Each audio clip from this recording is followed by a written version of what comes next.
Good afternoon. It's Monday, September 13th in the late afternoon. Mayor Dennis Sullivan here from Borough Hall. I'm joined today by Kevin Sluka, my business administrator and town clerk.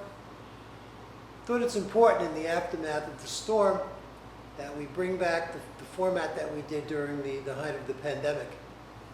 We were in different quarters at that time using the library, but I think it's important that we get together on a fairly regular basis to not so much as look back, but to look at the present and look forward to see where we're going. So Kevin, I want to thank you for joining me today. I know you've probably put in 96 hours worth of work in the last 24 hours. Kevin, of course, as you know, is also our public information officer, and he's had to put out a lot of information to the public since the storm left us. I can't believe it's 10 days already. So what I thought to do, Kevin, we'll highlight a couple of topics. Sure. And I'll give you a few minutes at the end because I'm sure there's stuff that I failed to bring up too. So I think the good place to start would be the status of the very visible debris that has unfortunately had to migrate from homes and basements and garages out to the curbs and sidewalks. Where do we stand right now at the end of the first day of this cleanup week? So where we're at is unfortunately we've become very good at this. Over the decade and a half that I've been here, we've had this process a couple of times. Obviously, this extent as well as the amount of debris is certainly far greater than it's ever been before. So what we did in Somerville is literally the day after the storm, we entered into an emergency contract with LMR Disposal, which they were providing us both dumpsters and packers to allow any property owner with storm damaged debris to put it on the curb line, and it would be picked up and then disposed of at our authorized landfill. There were some couple days it worked very well, and then what we had to do is pivot a little. And when I say pivot, we added more dumpsters. And over the past weekend, a large amount of volunteers from all different groups participated in the cleanup. And they did an extensive amount of work. They filled up 14 dumpsters over the weekend, while the packer operation continued. So we've been working on that. We've been able to pick up a large amount of municipality. The issues involved that we've run into, we had to pivot because the landfill actually had trouble accepting the debris. So we had to use a secondary landfill to the point where we actually did have to move some of the debris out of state. So the dumpster operation really worked out well. So it allowed people to fill up that capacity, and while the drivers would bring them out of state, because that's a lengthy ride, we dropped a new one. And the volunteers fill those up as well. So it worked out very well. We're still doing that operation. We're getting closer to the end of it, where we don't have piles of debris on it. We have isolated areas that have debris. So it's worked out. We're one of the few municipalities that actually do this. We normally pick up regular solid waste for our residents. So we're used to contracting for solid waste. So we do have a little advantage of that. So like I said, it's worked out well, and I think it's very appreciated by the residents that we're doing it for. And certainly we appreciate all the volunteers that have come out over the last 3 days and really helped out. I was very impressed. On my way here, I drove to a couple of areas that I hadn't been to since the middle of last week, and it's amazing how much sidewalk is now visible. In terms of people still putting stuff out, what's the schedule going forward? So what happens now is we're still using the packers, and then depending on where we are on the weekend, we may have another operation of dumpsters. There may not be a need for that. We're going to see where it goes. It actually definitely moved a whole lot quicker than we thought, because we had thought that we would be in the process well into October. And then what will happen is we do pay that contractor, and then we'll file it under our FEMA application. And in most cases, we're eligible for about 75% of that. Yeah, I'm going to get to FEMA just in a few minutes. All right, now in terms of regular garbage pickup, there's no change in the weekly schedule. No change. So whatever your normal day is, continue to put out your household trash, and then the storm damaged debris, we're going to try to separate it and collect it That's so that we can again separate those bills for reimbursement. Excellent. All right. I'm sure a lot of homeowners have to do some repairs because of the damage incurred. What's the process for a construction permit and an inspection? So the way we've done is the council had an emergency meeting right after the storm. They decided at that meeting that we would be waiving our fees for the local permits. So our focus has been getting people back into their homes, right? So we waived any storm damage related permits that enable both contractors and homeowners required to make repairs to get into livable space. So right now, someone would come to the municipal building, they'd fill out an application, and we'd approve that, and then there would be inspection. We've been able to ensure that the folks that really need to get it processed are on top of the pile, right?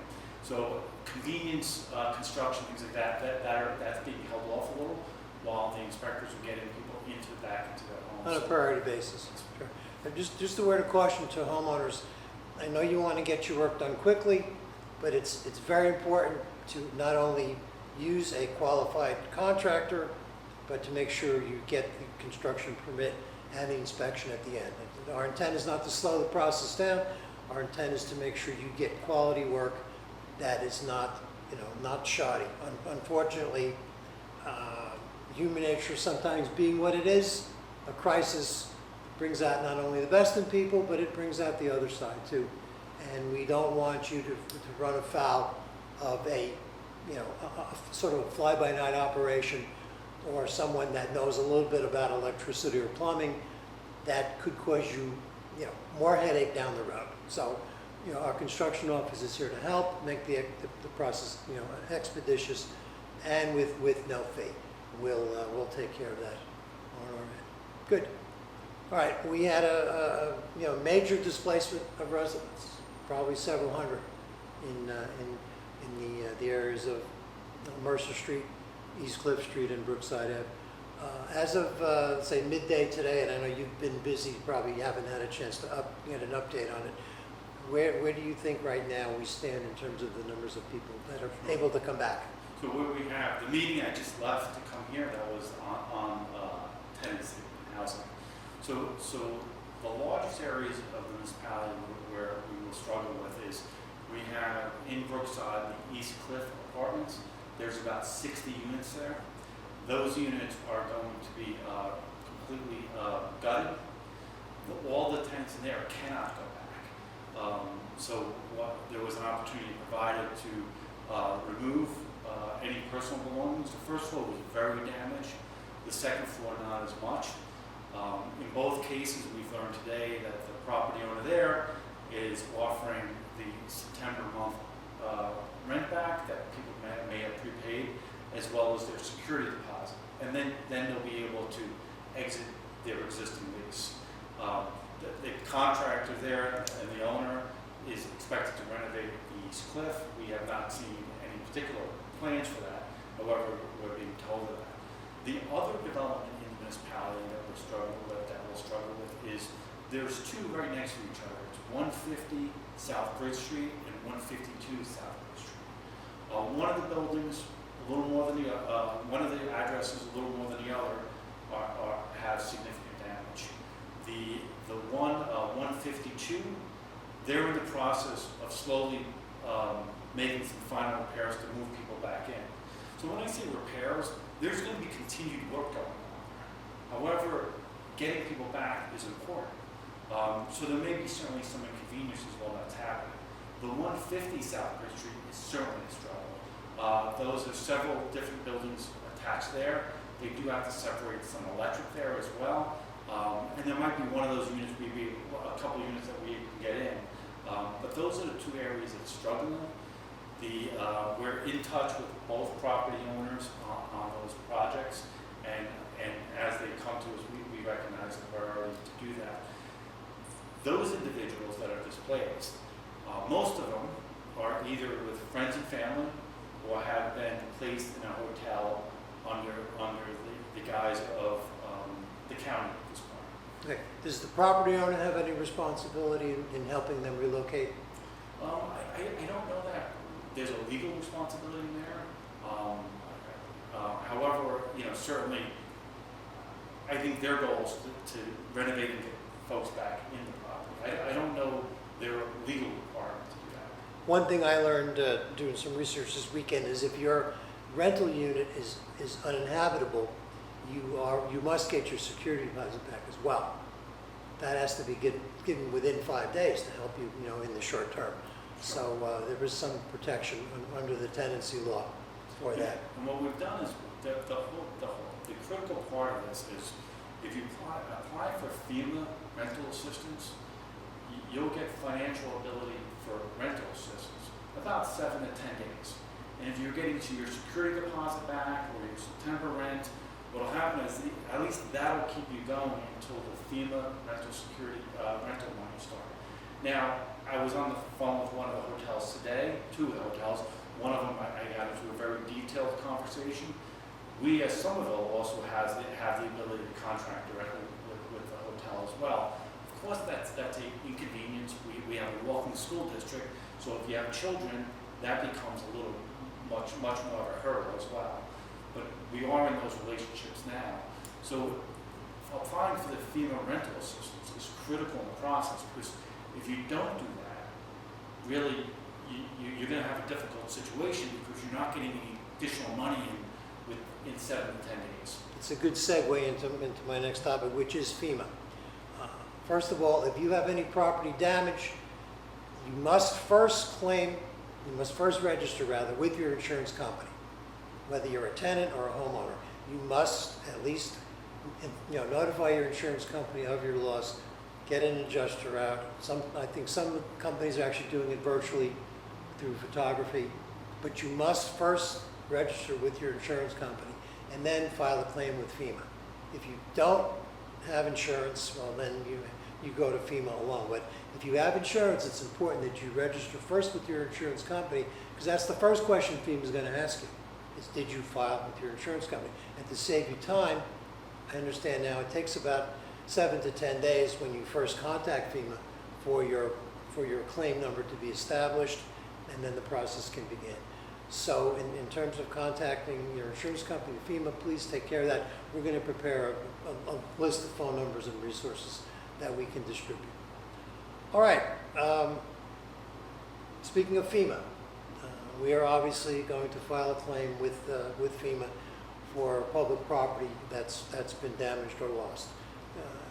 In a nutshell, give us a primer on FEMA 101. So FEMA will be actively engaged in the DPW building, primarily. That's where our largest structural losses are. When I say structural, we have a mezzanine in there that has offices. Those offices, the water was estimated about 18 feet in that building. The water entered into those mezzanine offices. Those mezzanine offices are really not meant to be wet.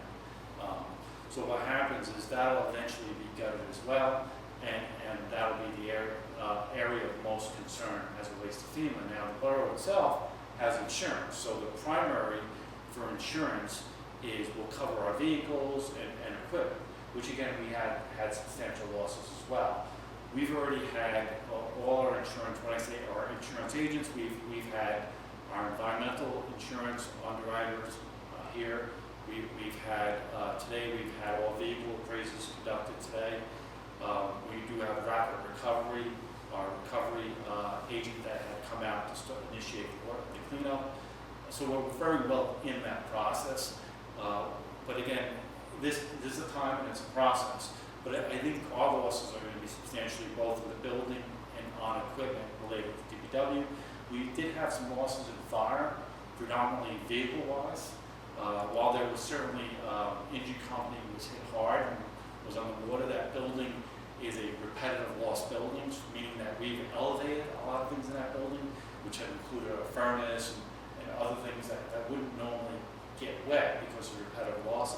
So, and again, when you're in repetitive loss situations, FEMA generally doesn't like to pay out or provide any sort of Been there, done that, yes. yeah. So, you know, again, so predominantly is going to be DPW. We've had other losses, though. We've had water into this building, we had water into the library, as well as the police department, but those areas that will likely be covered by our insurance carrier. And we've had some damage in our parks and playgrounds as well. Yes, that's certainly. So the way FEMA works is that they're really covering two buildings. FEMA is an extremely expensive insurance that we carry for DPW, but really insurance is the one that is the primary for a lot of the things that the functions and the operations that happen every day there, the vehicles and the equipment. So we'll have limited engagement with FEMA. However, you know, we're working with them to see the role that they'll play on the repairing or the replacement of the mezzanine section. All right, I had mentioned before about putting together a list of phone numbers and resources. I know you've been posting information on our website and on our other social media. I'd like to come in tomorrow if I can work on a list. Maybe we can have a hard copy for people to have it either at the library or maybe in a Dropbox outside Borough Hall, so they can, you know, if they don't have access to the internet, they could at least come and get the numbers of Red Cross and FEMA and things like that. Sure. All right, I know you've got a ton of stuff to do, so I'm going to let you go in a minute. Just in a nutshell, give us a flavor for the kinds of calls that are coming in. I'm sure they were all over the place the first day or two, and hopefully that has, you know, subsided to some extent. What kinds of calls have you come in for today? I know you mentioned that the day hasn't stopped since you got here. Well, first of all, a lot of the calls we get in is calls of people wanting to help. So I couldn't thank people enough. A lot of people have called up and said, how can I help? And I will tell you, we have not been shy about putting people to work. So the Environmental Commission is handing out flyers regarding identifying mold and how to address mold if your unit got wet. We've had help from Pastor John Cords. He's a pastor that stepped up and got groups together. Our recreation chairman, Jason Kraska, has put groups together. Certainly, you know, we've had the congressman reach out to us, council members. Councilman Vroom was out there loading dumpsters the other day. So, again, the calls for helping have been tremendous. We've had Civic League. We've had a tremendous response. The calls of need that we're getting is initially there was that shock of what do I do next? And again, a lot of those people did receive a lot of immediate short-term help. Where we're getting into now is as the days go on, and we do have people that are going to be in transition of, you know, maybe they're staying with a friend, maybe they were able to get shelter for a little bit, but now, you know, their children are back in school, right? Schools are open up, and they may not have that easy of an access. So the issue is becoming where they need transportation, or you know, Uber's offering free transportation now. So that's been a help, and we've been able to refer people to them. And it's really, what are the next steps for some people that are in the buildings that are going to require some significant work, and how do we get them placed? And if there's opportunities, so those are the areas we're struggling with. The other stuff we are able to help them with, you know, whether they're calling about debris or their basement got wet, you know, and we're providing them toilet clean forms. We're able to help those areas, but there's still that opportunity again for people to help people. Okay, and the main number to call would be your office or OEM? What's the best, if you need immediate help and don't know where to turn first? Yeah, I mean, I would always encourage people to call Borough Hall, the regular 725-2300 number, either ask for myself. And again, over a period of time, because we're out there, people get each other's different numbers. So, but we're working as a team. So, like I said, we just met today at 4 o'clock. We're going to be meeting tomorrow at 4 o'clock at PSMG. So we meet as a group just to kind of go over that day's events and where we see certain voids that could use some assistance. Okay, well, we'll get together again tomorrow, brainstorm some numbers that I might have thought of that you have already on the list, or some other ones that may not have come up as well. All right. Kevin, I thank you so much. It seems like only a month ago we were meeting in the library providing updates like this. I'd like to do this, you know, at least you know, once or twice a week until, you know, until things calm down, whenever that will be. the offices here at Borough Hall have been extremely helpful, and I think people just need that reassurance that there's someone on the other end of the line. So again, I thank you and all the Borough Hall staff, from DPW to everybody else. And if you send a general blast out to all of the borough employees to let them know that and once again we've made lemonade out of lemons, and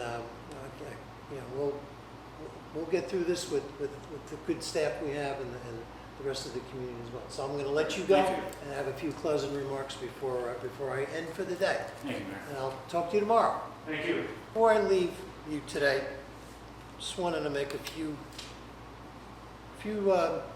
personal remarks and comments. We've been hit really hard. Just walking, driving. Everybody here in Somerville's a neighbor to each other.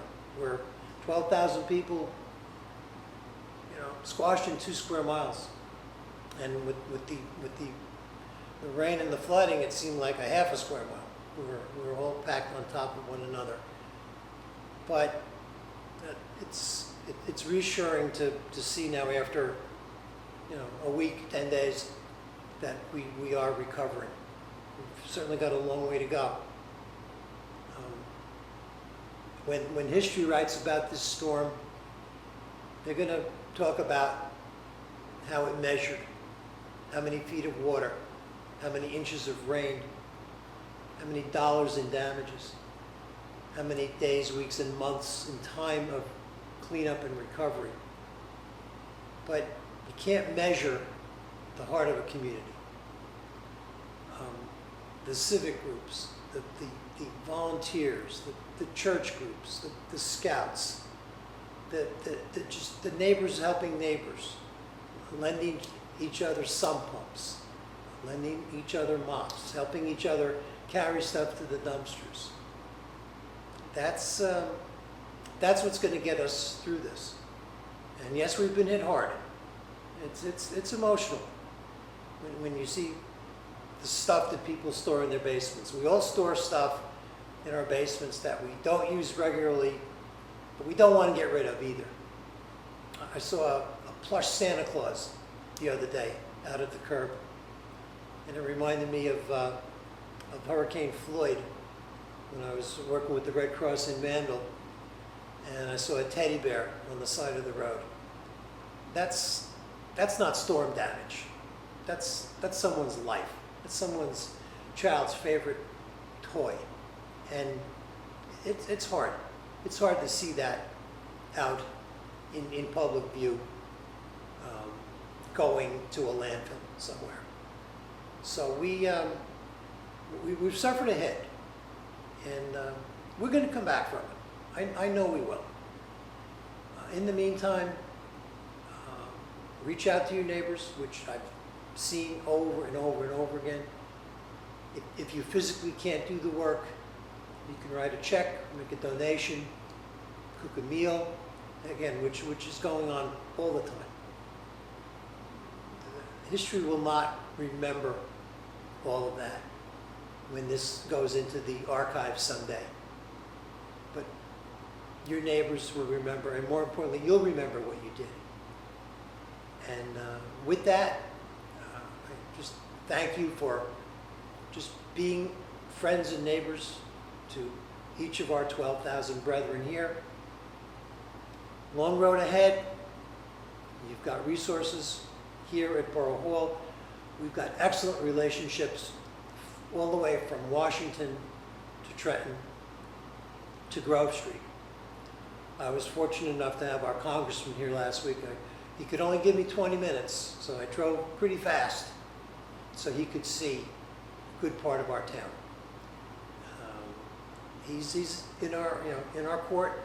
If we need help from the federal government, our congressman is going to be there for us.